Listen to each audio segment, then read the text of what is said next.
তারপর শুক্রবিন্দুকে আমি পরিণত করেছি আলাকায়। আলাকা মানে জোকের মতো লেগে থাকা কিছু, জমাট রক্তের মতো কিছু। আজকের বিজ্ঞান বলে এই পর্যায়ে ভ্রূণ ঠিক জোকের মতোই মায়ের জরায়ুর দেয়ালে আটকে যায় নিজের অস্তিত্ব টিকিয়ে রাখার জন্য। একটি ছোট্ট প্রাণ তখনই তার বেঁচে থাকার প্রথম লড়াই শুরু করে। সময় এগোয়।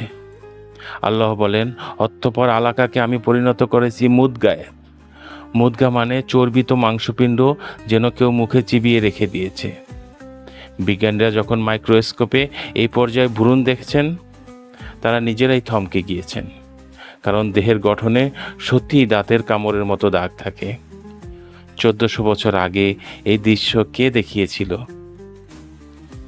এবার তৈরি হয় কাঠামো। আল্লাহ বলেন, অতঃপর মুদগাকে পরিণত করেছি অস্থিতে, তারপর অস্থিকে ডেকে দিয়েছি গোশত দিয়ে। প্রথমে হাড়, তারপর তাকে ঘিরে গোশত। এটাই আধুনিক ভ্রূণবিজ্ঞানের নিশ্চিত সত্য।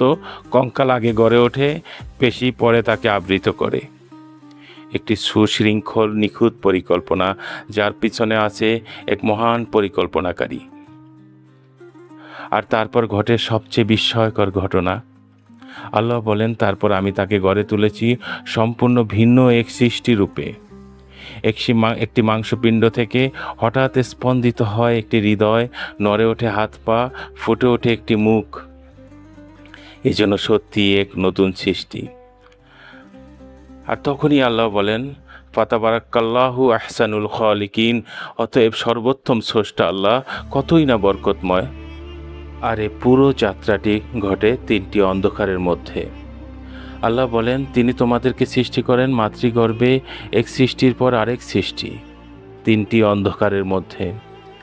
মায়ের পেটের প্রাচীর, জরায়ুর প্রাচীর, আর সেই পাতলা পর্দা যা সরাসরি সন্তানকে আগলে রাখে।